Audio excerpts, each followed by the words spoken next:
Hey, hey, hey!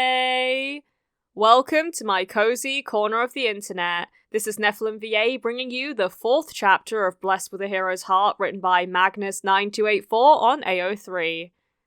A new party member joined Izuku's journey, which made Aqua quite jealous, but at least they now have the power of 3. Let's find out together if another quest is on the horizon and follow Izuku's quest deeper into the wonderful world of My Hero Academia mixed with Konosuba, God's blessing on this wonderful world. Now I implore you to sit back and relax whilst I read to you.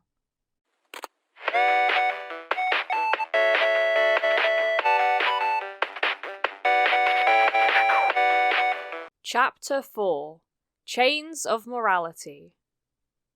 Izuku sighed, trying his best to see the better side of his companions, earning sympathetic smiles from the counter lady and the pity of the waitress.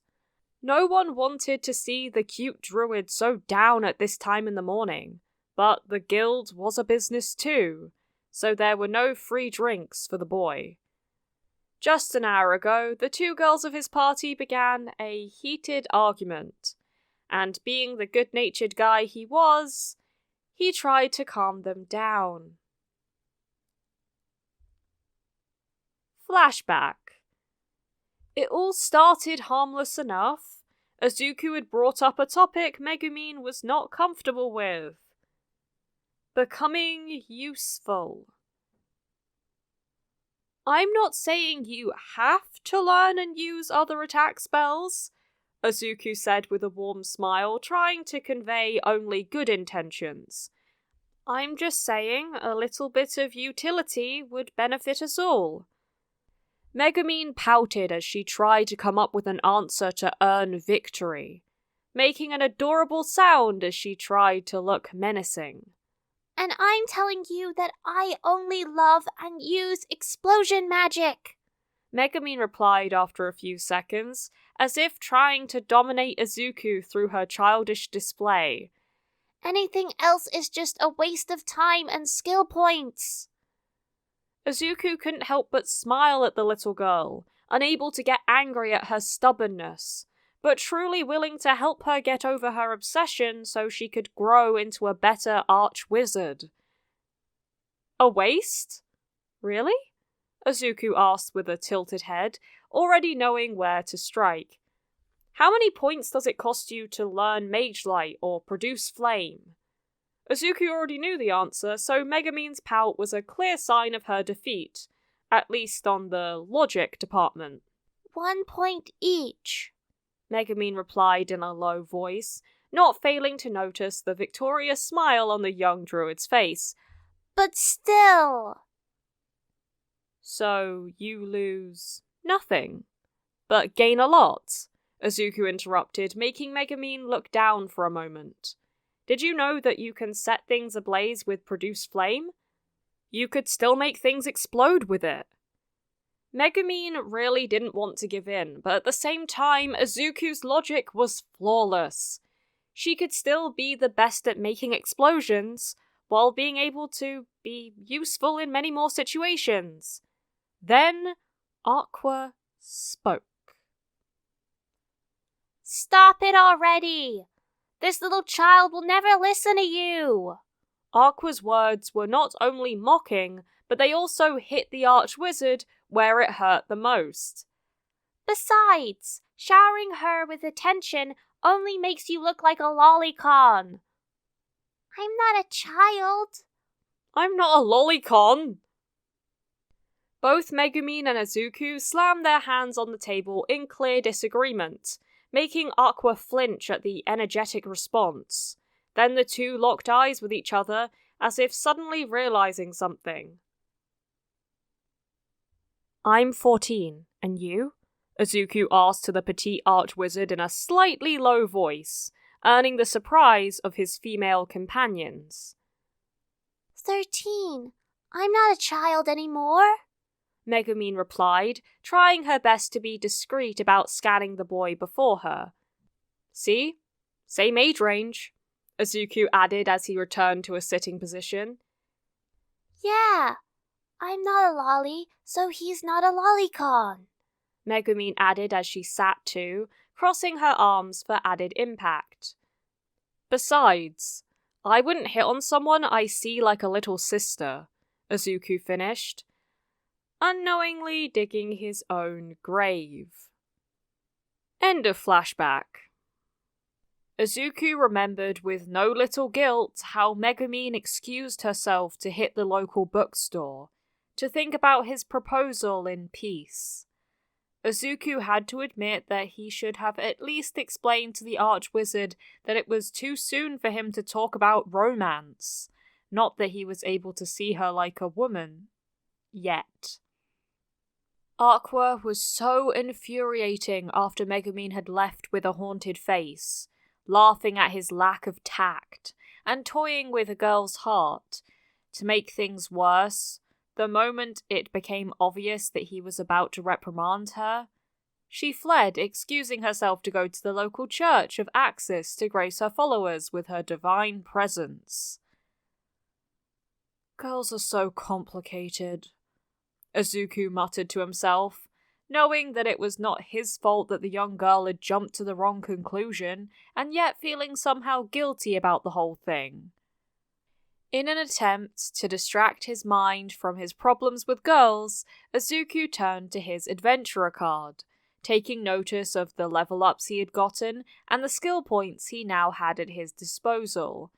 Deciding not to give in to the temptation of just strengthening his current skills, he decided to check out the other skills he could potentially use, either as his own way to build up his quirk-based skill set, or a method to better himself for the monumental task of defeating the Devil King. Plant growth, spike growth, and dancing lights, Izuku muttered to himself as he read the descriptions of said skills. Plant growth allowed him to either ensure bountiful growth on the local plant life, be it crops or otherwise, or to make plants he could touch grow according to his needs. Spike growth made plants he could see grow sharp thorns of varying sizes, apparently to be set as traps or to hinder the movement of diverse creatures. Dancing lights produced numerous wisps of light that would take any shape he imagined, and would move according to his will, either dispersed or as a single source of light. Izuku had a little bit of experience combining skills to create unintended effects, like his Vine Whip, which could be controlled with plant manipulation to make it act like a tentacle. As much as he hated the comparison, by this previous experience he wondered if it was possible to combine more skills to create something new for maximum versatility. Well, only one way to know for sure, Izuku muttered once more as he selected and purchased the 3 skills. The moment he felt his changes taking place, he decided to conduct an experiment. First, he created the Vine Whip, and used plant manipulation to coil it around his arm and hand to form a green knuckle duster. Then, he activated spike growth. This may work, Izuku muttered as he watched his knuckle duster sprout sharp-looking thorns, but only on the outside, keeping his hands safe. This will definitely work! Izuku almost shouted as he watched the effects of plant growth, making the already sharp thorns take the shape of menacing claws. Happy with the results, he spent his remaining points on bark skin and spike growth, making them better so he wouldn't have to doubt his combat capabilities if the girls were to be endangered by more giant toads. He still doubted the effectiveness of his skills on armoured opponents, but he was still a low-level druid. Boys! Boys! A blonde male adventurer entered the guild hall with quite the loud scream, earning everyone's attention. Lady Dronya! Lady Dronya is in town! Murmuring quickly rose among the male adventurers in the hall, making Izuku mildly interested, just not enough to ask questions about it. Even if he had been here for only a short while, He had begun to understand the inclinations and proclivities of the local population. He guessed that the bikini armors that many females like to wear influence such unsightly behavior on the more crude guys. "You sure about that, Dust?" One of the adventurers, one with a mohawk, asked the now identified blonde. "It's rather early for her to come here." Now Izuku was truly interested, as someone famous was in town, and apparently her appearance was something of a yearly event. He had to wonder, though, was she a special merchant? A performer? As soon as Dust made his way to a table, the doors of the guild hall opened, revealing a voluptuous woman with long black hair. Izuku was seriously thankful for her rather sensible dress, as it covered her entire body while not hiding how beautiful she was. Her eyes were a little eerie, though. Izuku gasped when another two figures entered behind her. One was a petite short girl, probably the same height as Megumin, with midnight black hair that seemed frozen in a specific style, just long enough to cover her ears and one eye, giving her a little bit of an emo cut. Her arms, however, were a pair of large wings with long feathers the same color as her hair. To top it all off, her legs from the knee down were avian in nature. Large leathery talons ended in hooked claws. The term of harpy came to mind by looking at her. The second one, while also female, was more like an Amazonian champion. Her arms and feet were reptilian in nature and covered in thick scales. From the end of her back, a massive reptilian tail grew up. Parts of her face were lined with scales, and instead of human-looking ears, large fin-like structures were visible. The scales and long hair were all white, which, coupled with her pale skin and red eyes, gave for quite the albino appearance. Izuku really didn't want to say lizard man for some reason.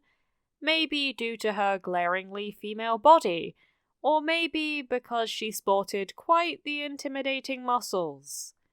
What made Izuku concerned about these two, however, were two facts. First, they were wearing only cloth sacks as clothes, and second, they had massive iron collars around their necks. There was no other way about it. He was looking at slaves. "Madame Dronya?" Luna asked in mild surprise, making Izuku pay attention. "We weren't expecting you until next summer." "I know, dear. I know my presence stresses you and all the other females in town." The woman spoke in a rather apologetic way, if only marred by how mocking her voice was. "But I assure you that I've come for a different kind of business." At her words, most of the males in the hall voiced their disappointment. Izuku had a bad feeling about this, as he couldn't imagine why the males were so keen to see this woman, who walked around with female slaves, in a town with no shortage of perverts. Oh God. "Are you certain?" Dronya asked after a few minutes of conversation, forcing Izuku to return to the present. "This exact quest?" "Indeed, the nobleman you are looking for took this very same quest," Luna answered with a worried look in her eyes. "Only one of his party members returned, speaking about how he was murdered by the goblin champion."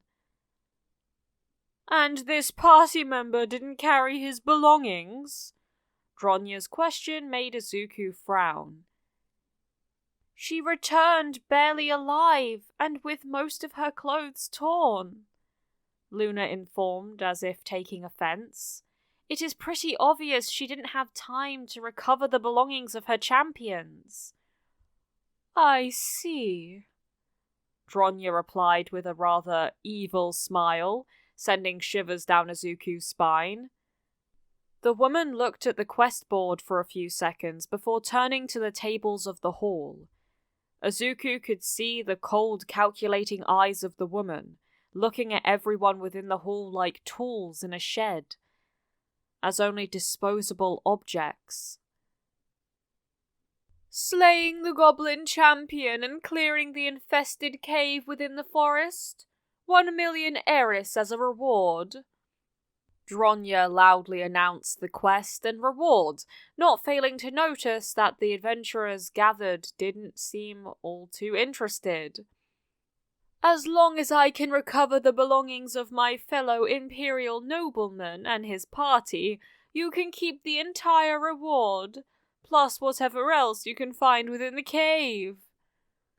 Dronya's eye began to twitch, as her only answers were the occasional cough here and there, as it was obvious that her request was being ignored. Izuku knew why she was being ignored, though. The quest was a truly dangerous one, as well as poorly paid for the hazards. Goblins, while being nothing more than an annoying pest in the open forest, were absolutely deadly within their nests, where they could move and ambush with absolute impunity. Being led by a champion only made it worse, meaning that if the woman wanted to hire help, she would have to wait for some high-level heavy hitters to arrive. I will also be willing to part with any of my commodities, Dronya said with annoyance, obviously using a last resort, this time earning some hopeful stares. Within reason, of course. As she finished, most of the hopeful stares died down, until a pair of hands slammed into a table, and a green-haired boy stood up with a rather penetrating stare. Will you be willing to part with your slaves? Izuku asked aloud, earning a surprised stare from the vile woman. And yet he felt his stomach drop at the lack of murmurs or cries of outrage at the mention of such a horrible word. These two? Dronya asked as she turned to look at the now fearful harpy and the frowning reptilian woman. Sure.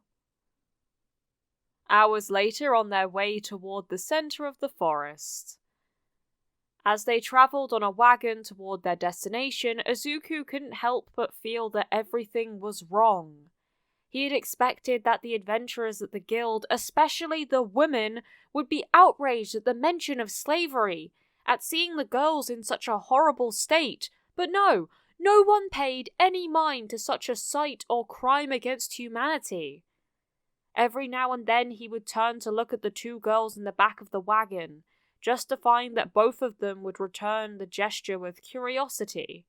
They seemed to understand that he was interested in them, but even that seemed wrong in the mind of the young druid. I am going to take an educated guess, Dronya said, finally breaking the uncomfortable silence, and say you are not from around here. Izuku let out a sigh, knowing that the vile woman was about to mock his lack of knowledge and probably say slavery was perfectly legal. Izuku began to answer while thinking on how to word it as something plausible. From a faraway land. The vile woman let out a chuckle, as if making fun of his answer, earning a frown from the teen. I suppose that in this faraway land, slavery is illegal. Dronya's reply surprised Izuku, as that meant she at the very least was aware of the idea that slavery is wrong. Yes, it is, Izuku answered with some caution. The woman smiled widely, looking absolutely evil while doing so. I'm going to take another educated guess. Dronya's tone had taken on a very somber tone, making Izuku sweat. Your faraway land is called Japan. Izuku was taken aback, torn between feeling excited by finding another traveller like him and fearful of what that could mean. It is? Izuku couldn't help but to answer with wide eyes. Are you too from Japan? Do I look Asian to you? Dronya could only chuckle at the hopeful question, shaking her head no. I am from England. Admittedly, Izuku felt like an idiot. Of course she didn't look Japanese. He was just hoping that she was on the same page as he was. Another thought crossed his mind. What if she was from an alternate Earth? You must be fairly new to this world to stick to your hero dreams. Dronya's continuation at least answered one of Izuku's doubts, as her wording meant a world of heroes. I was like that when I first arrived, wanting to make up for being born quirkless by becoming the most incredible heroine of this world. Izuku couldn't help but to reel at such a revelation, and at the fact that the woman at his side had given up. What changed? Izuku asked with apprehension, not wanting to hear the typical bullshit about it being a hopeless dream, and yet not willing to be swayed from his own dream by some harsh reality speech. I found out that this world doesn't deserve a real hero. Dronya's answer was actually delivered with a sad voice. So, I gave up. Seeing the frown on her companion, she decided to elaborate. I started my journey in the Empire, the neighboring nation. I was 14 and naive, full of hope in a really sparkly city where heroes of legends were born. And with an invincible treasure in my hands, I truly believed that I would bring the Devil King to his knees, and administer justice to save the lovely world that welcomed me with open arms. Dronya's words were full of sarcasm and pain, making the poor druid feel bad for her.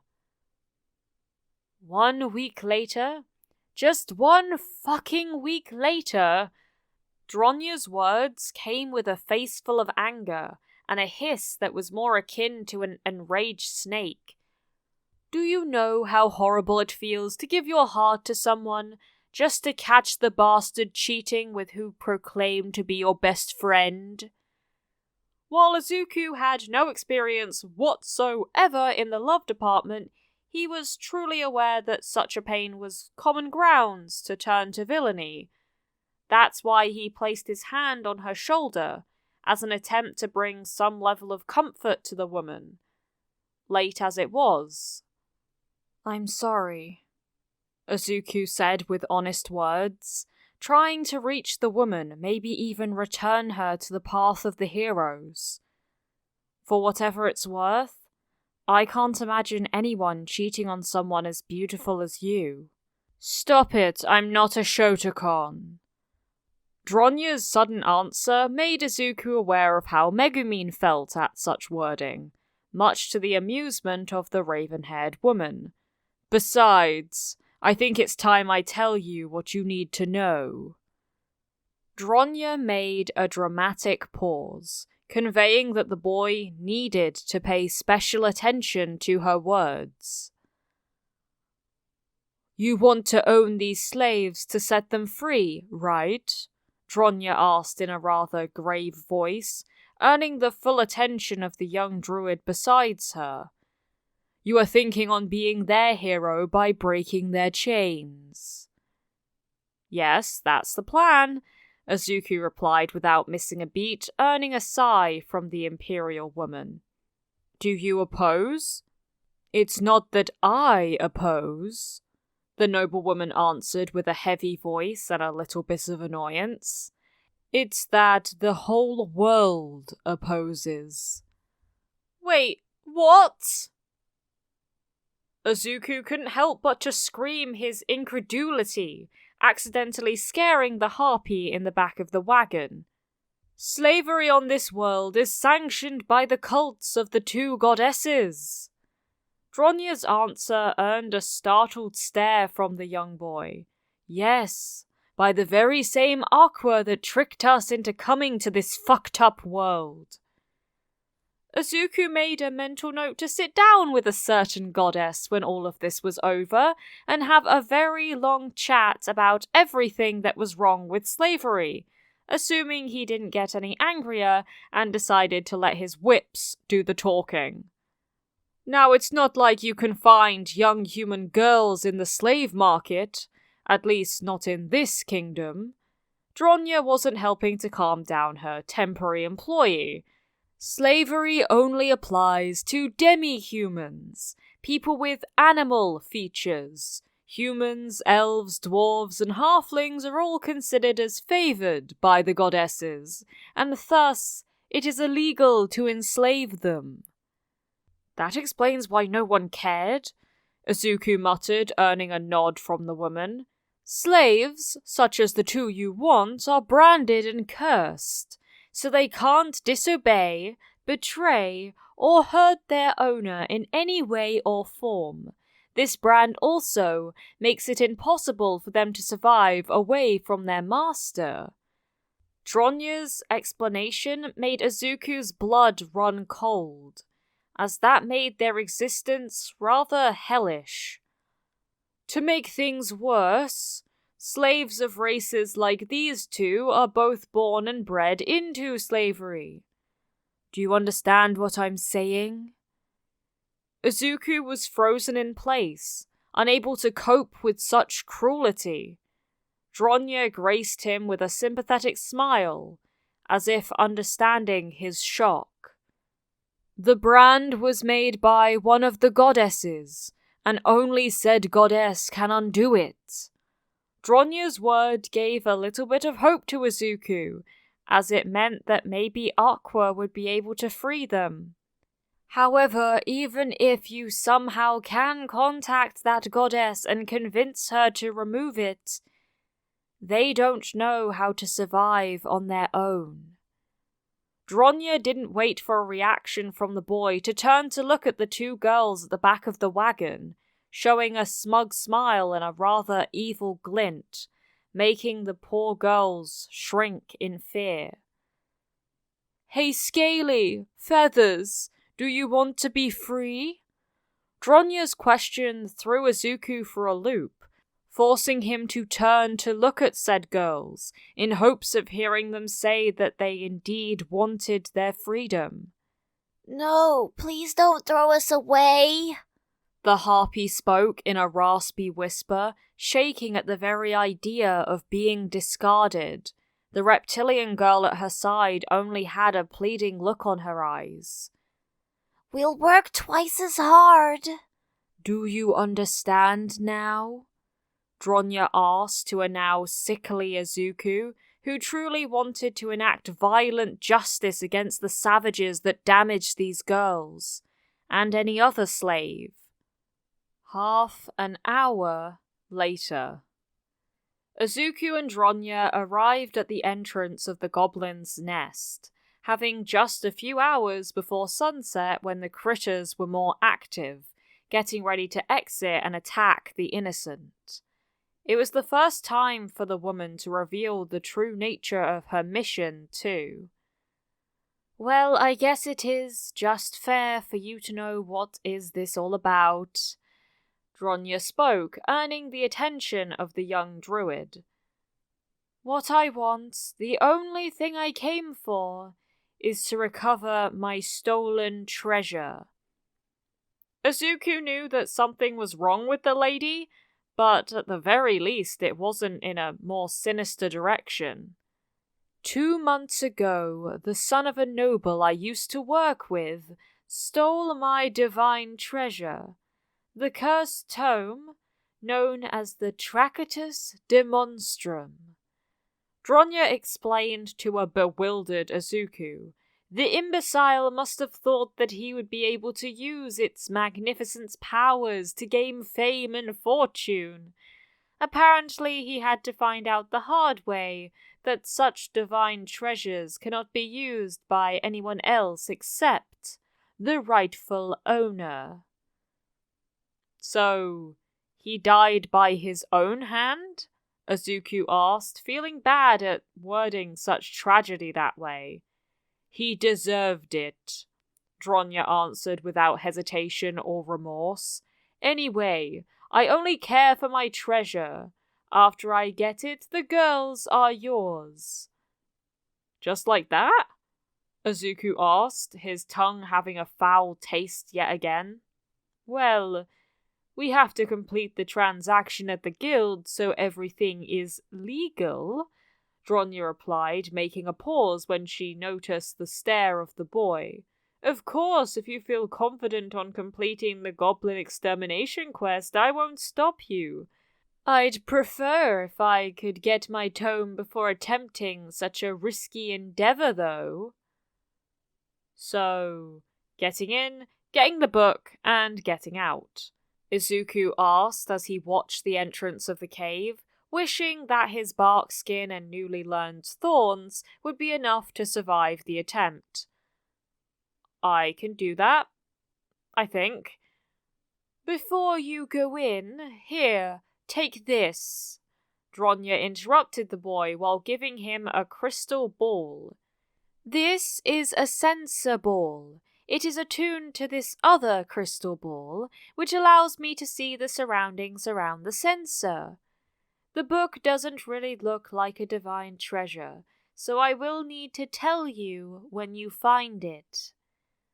Izuku watched both artifacts with an eye twitching, not knowing how to word how upset he was, both at himself for thinking such dangerous strategies, and at the woman for taking this long to speak of something so useful. What? It was Dronya's turn to be bewildered by Izuku's annoyed stare. About half an hour later, Dronya was equal parts scared and impressed. The boy before her was apparently the holder of a divine talent, because there was no other explanation for the absurd level of ingenuity displayed by the young druid. That seems to be a dead end, Dronya said as she and Izuku watched the crystal ball between them. That sword could fetch a good price, though. Izuku had decided that no one would take any risk, so he took the sensor ball and tied it to his vine whip. Dronya had been understandably scared at the sight of the vine moving like a serpent. Then she watched in morbid fascination how the druid summoned a horde of fireflies that surrounded the sensor, which then followed it as the vine made its way into the dark cave. Got it! Izuku replied as the sensor showed yet another vine grow and wrap around the sword, yanking it from the ground. Are you sure the gaudy book we found earlier is not your treasure? As the verdant appendage continued its trek through the cave, they had been able to find quite a few good items, like a golden rod with a beautiful ruby on its tip, the silver sword adorned with diverse jewels, and a book with an ivory cover, and yet the woman insisted that her treasure should be in another direction. Don't look at me as if I'm greedy, Dronya replied with an annoyed stare, and still, she kept her voice in check. She was too close to recovering her treasure, so she couldn't afford to alienate this extremely useful partner. You are the one keeping all these expensive trinkets. I would like to keep these crystal balls, Izuku blurted out without thinking, as he couldn't help but to notice the tactile value they offered to his skill set. You like them? Dronya asked with a raised brow, making Izuku grimace. We can talk about a trade or a price after you get your loot appraised at the guild. Dronya's suggestion caught the curiosity of the young druid, who decided to focus on the task at hand before thinking on the opportunity before him. Izuku wasn't blinded by the treasure, though, because with each section explored, it became apparent that a lot of adventurers had lost their lives to this particular nest. if the amount of bones and rotten corpses were any indication. "There it is!" Dronya shouted in rarely heard happiness as she looked into the crystal ball, looking at what Izuku could only describe as junk. "That's it?" Izuku asked with incredulity at the sight of a rather small book with a leather cover full of stitches and adorned with an eyeball. "For real?" "For real," Dronya deadpanned, not wanting to lose any more time in getting her treasure back. Then they heard trouble. The censor was suddenly shaken and forcefully directed to look at a rather large goblin, probably the champion that led the horde. It wasn't like they hadn't found goblins during the exploration, but the dumb critters didn't react to the vines or fireflies like they were a threat. Instead, they just poked at them and then retreated further in. It now dawned on the travelers that they had been reporting back to their leader. "Oh no, not when we are so close!" Dronya was falling into despair, knowing that neither of them had been equipped to fight a goblin champion, and the ugly bastard would not let them recover the censor. "I don't have time for this," Izuku said in a rather cold voice, surprising the woman. Izuku deemed these creatures evil, monsters that killed and destroyed just for fun, beasts that, just like rabid dogs, needed to be put down. That's why he didn't hesitate to test his new offensive skill. Dronya watched how yet another vine sprouted from below the censor, and as fast as a whip, it darted into the mouth of the snarling champion. Spikes abruptly sprouted from within the monster, killing him without a chance to fight back. "What in the—" Dronya couldn't believe what she was seeing, as the vines sprouted extremely long and sharp thorns that quickly murdered the goblins by the dozens, leaving no resistance left. "Let's finish this already," Izuku said, sounding a little bit shaken after witnessing how lethal his new skill set had proven to be. "It's getting late, and I don't want my teammates to worry about me." Dronya couldn't help but to think that this naive druid may be able to do it, to become the hero this fucked up world needed, even if it didn't deserve him. Guildhall by sunset. Izuku was actually squirming under the glare of the petite crimson demon, unable to deal with her adorable pout, unable to even try to defend his stance in the matter. Please don't stare at our master." The raspy whispers of the harpy only seemed to make the petite arch-wizard angrier. Once back in town, Izuku and Dronya had the loot properly appraised, and after all the transactions and change of ownerships had been completed, Izuku had found himself with 3 million eris to his name, 2 slaves at his command, and 2 crates full of female clothing and accessories. The 2 animal girls had been really surprised to be told to wear what they called pretty clothes, and even more than surprised when their new master had bought them real food, which they were eating at a table and not off of the floor. "Since when do you have the money to purchase and maintain slaves?" Megumin asked in a voice so serious it was almost hilarious, and yet Izuku was beginning to sweat. "I got them as part of a quest," Izuku replied, getting an even harder pout from the petite girl. "And I will let you know that I can feed them regardless of how much money I have. I can produce food after all." Megumin still pouted, but now she directed her glare at the slaves that were now dressed in khaki shorts and green tunics, with both collars and cuffs removed, meaning that the druid had no intention on treating them like objects or cheap help. Her only actual fear was that the boy may actually be a demi-lover. "I guess now we have some extra help at adventuring." Megumin finally conceded, plopping herself down at the table. You still have to treat me to dinner. You shouldn't have left without me, not after I actually wasted a skill point on learning Produce Flame. Megumin's demand and confession actually brought a smile to the young druid, who was quick to order a large stack of fried toad for his explosive companion. The smile and change of demeanor for the Crimson Demon felt like much-needed medicine to Izuku, who really wanted to see things worth saving and protecting in this world. Hey! Who brought these two to my table? Aqua's voice was what Izuku was waiting for, as he believed that this would be the best opportunity to see the goddess being useful and powerful. Aqua, I've been waiting for you. Izuku's words brought a sparkly smile to the archpriestess, and a sour frown to the archwizard.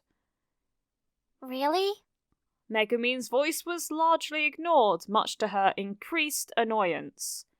Oh, so you're ready to recognize my greatness and praise my divine power! Aqua cheered, as it was due time she was praised and pampered by this quirkless idiot. Sure, Izuku started, earning the full attention of the blue-haired goddess. If you can remove the cursed brand from these two. Of course I can! Aqua happily answered, earning a hopeful smile from the druid. I just won't do it! Aqua had been too happy to crush his hopes for this world, too willing to burn his desire to protect everyone.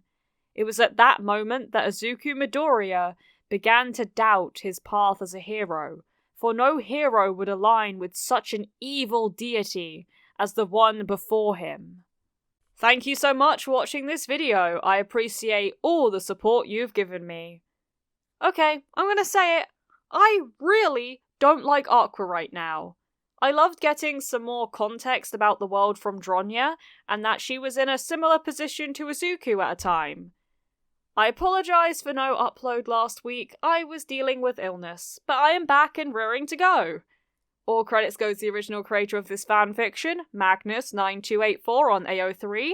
I would highly appreciate it if you gave this video a like and you subscribe to the channel and you hit the notification bell to be notified of when I next upload. There is no pressure to do so though. Thank you for visiting my cozy corner of the internet. Keep growing my sunflowers. Mwah.